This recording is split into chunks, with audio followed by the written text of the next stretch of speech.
Monsieur Mathématique, situation problématique.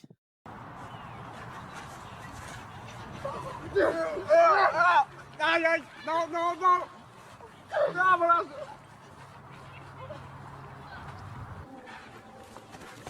On est là-dedans, là. On a au moins 10 000. La compagnie voulait 4 000? Ouais, non. Il en va dessus, qu'est-ce qu'on a? Ça, c'est combien, ça? C'est trop de chiffres, je peux pas passer cette année, moi. On va lui demander. Ouais, bonne idée. Ouais, retourne. Oh non! Oh, depuis ça, aïe, aïe! Mais comment optimiser? Allons au tableau.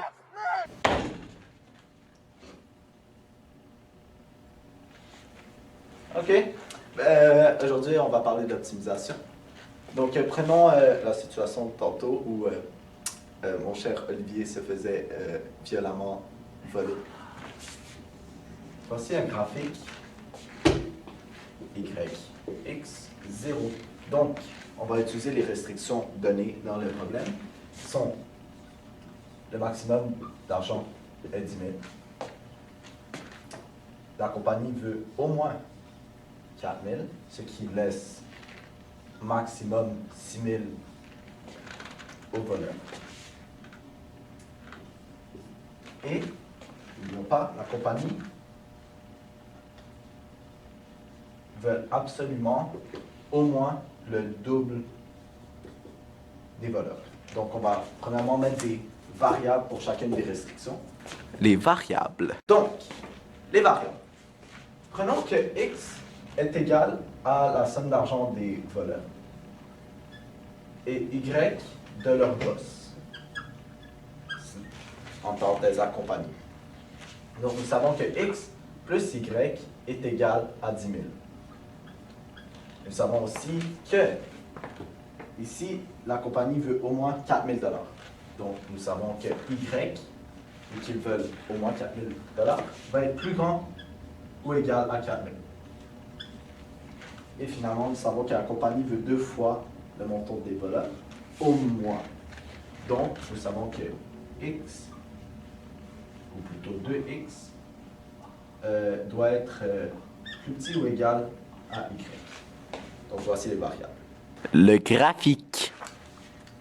Donc, voici le graphique. Premièrement, on a positionné toutes les contraintes qu'on a trouvées. Cela, incluant aussi que je n'ai pas mentionné, mais qui est l'équivalence de X plus Y qui est égal. Donc, 10 000 moins X est égal à Y. Et de la même façon, 10 000 moins Y est égal à X. Tout ça est placé. Donc, dans ce tableau, il y a quelques possibilités. Nous savons que le montant d'argent, la compagnie ne peut pas être ici et ne peut pas dépasser 10 000. Donc, c'est des 4 polygones ici. Bien sûr, ce n'est pas ici. Donc, il nous reste ces 3 polygones-là. On sait ici que 2x est plus petit ou égal à y. Donc, le polygone de contrainte est celui-ci. Les coordonnées. Donc, ici, nous savons que c'est à 0, à 4000. Donc, x est égal à 0, y est égal à 4000. Ici, 10 000, 0. Donc, encore 0, 10 000. Ici, on doit trouver, grâce à la règle, la coordonnée de ce point, tout comme la coordonnée de ce point. Comment on va faire? C'est assez simple. Nous avons cette règle ici, qui est 2x est plus petit ou égal à y. Donc, nous savons que 2x est plus petit ou égal à y. Donc, on veut savoir, c'est quand ça va rencontrer ces deux droites-là.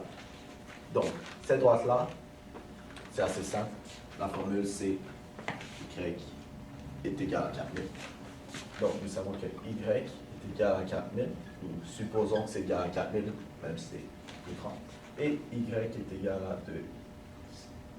Donc, 4000 est égal à 2x, divisé par 2, divisé par 2. 2000 est égal à x. Donc ici, on a notre troisième coordonnée. 2000,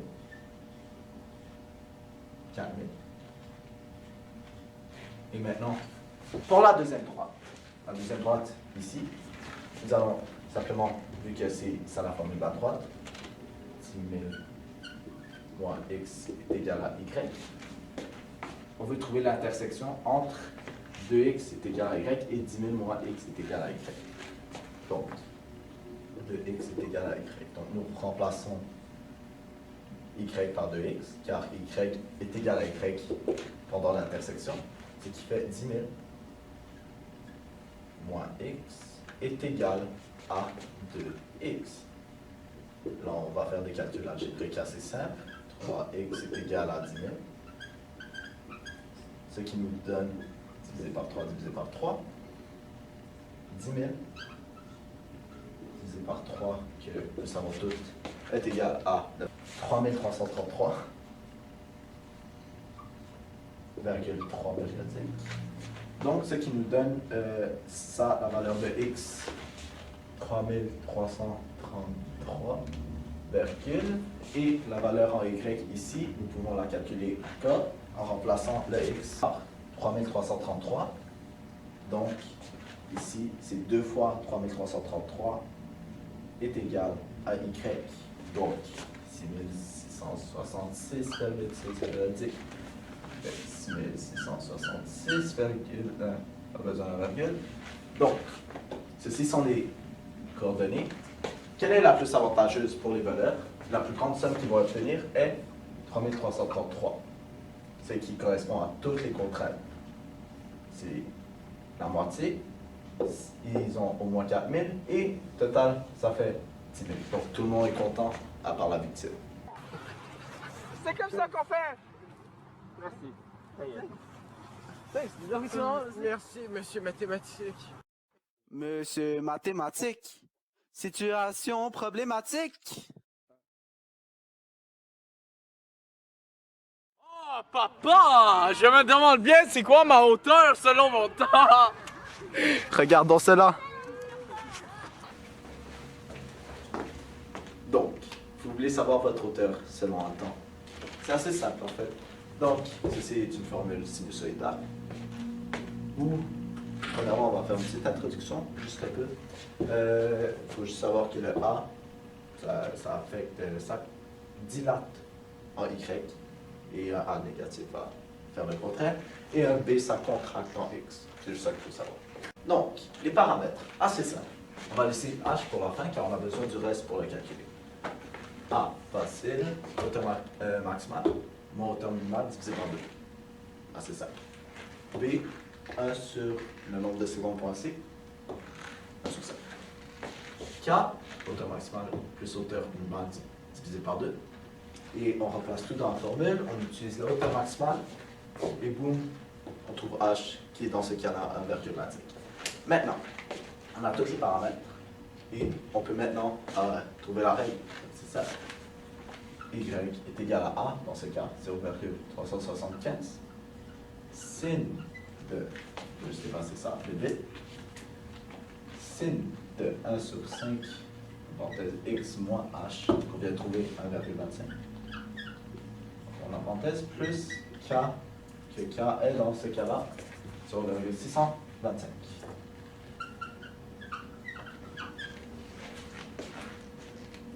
Maintenant, dis merci à papa.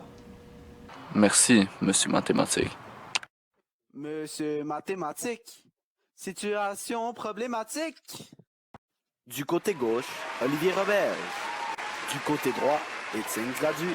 Et c'est parti. Monsieur mathématique, combien de coups je peux se réciter? Très bonne question. Allons au tableau. Donc, ceci est 2 leçons en 1. Première leçon, les vecteurs. Deuxième leçon, tout le monde a besoin d'une calculatrice. Commençons avec les vecteurs. Voici la face avec lui. Olivier est à 2 doigts de recevoir un coup de poing direct dans le visage. Maintenant, dépendamment de la direction et de l'angle, il y aura différentes forces. Maintenant, calculons le nombre de coups de poing qu'Olivier peut rester. Voici le visage d'Olivier. Voici le coup de poing qui arrive à un angle d'environ 45 degrés. Et nous savons que, ou disons plutôt, qu'un humain peut résister à environ 200 newtons de force. Donc, le coup de poing idéal serait à 200 newtons de force. Maintenant, on doit calculer ici combien de force a été envoyée sur un pied, sachant qu'il peut résister 200 newtons de force. Donc, avec des simples calculs trigonométriques, nous avons la valeur opposée à l'angle de 45 degrés. Et nous savons qu'avec ce carteau opposé, c'est ou sin ou tan. On va directement enlever cos. Et nous savons aussi que nous cessons de trouver l'hypoténuse. Donc, opposé sur hypoténuse. C'est pas bon. Donc, sin de 45 degrés est égal à 200 newtons sur hypoténuse. Donc, fois hypoténuse, fois hypoténuse. Nous savons aussi que sin de 45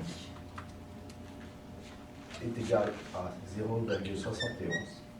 Donc, 200 divisé par 0,71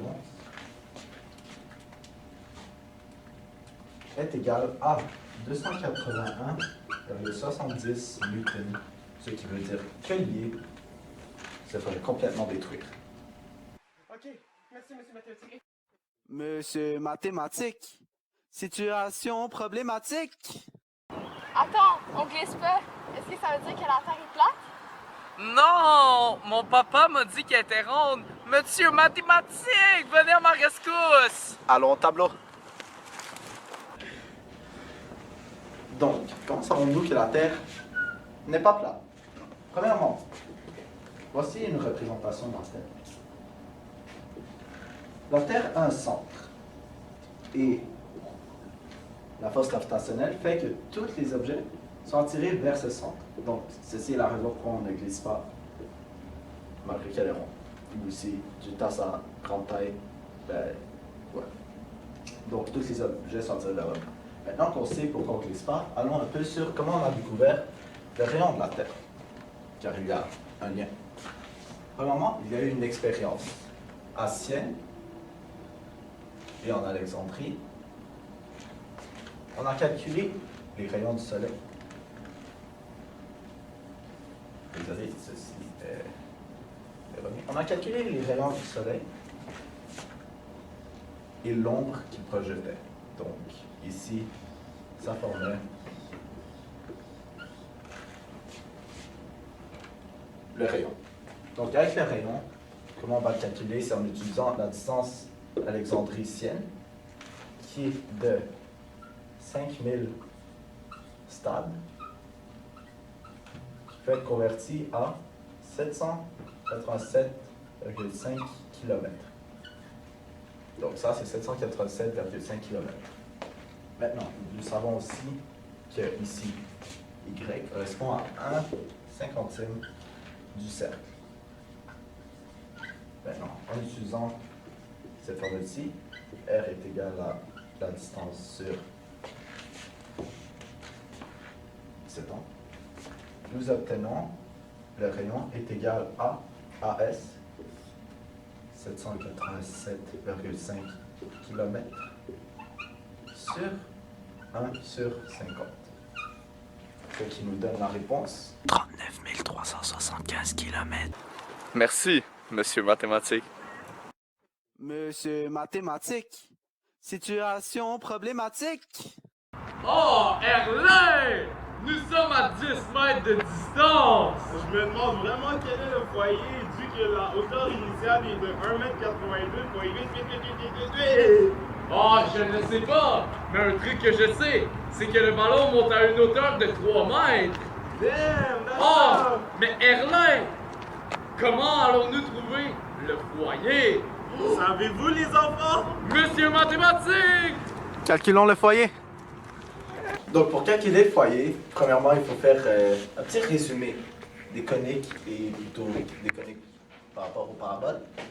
Donc, on sait toute la formule pour les paraboles. Y à la 2 est égal à 4cx ou x à la 2 est égal à 4cy, dépendamment de la direction de la parabole. Si c'est une parabole horizontale ou si c'est une parabole verticale. Mais le truc qui est toujours constant, c'est x est égal à moins c ou y est égal à moins c. Donc, avec ça, et avec les formules définies, on peut trouver ici le c. Donc, on a la formule de la parabole pour calculer le c.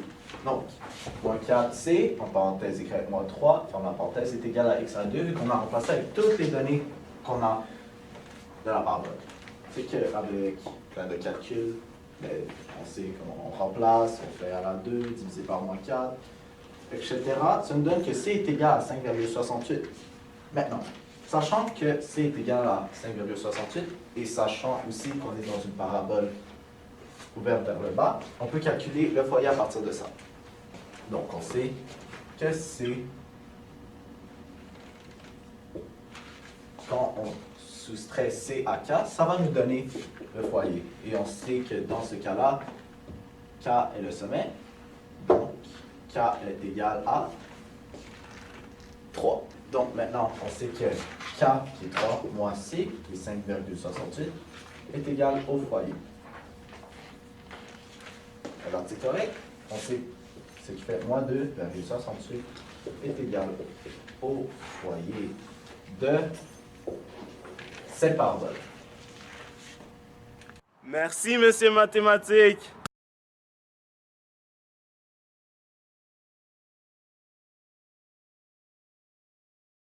Monsieur mathématique, situation problématique.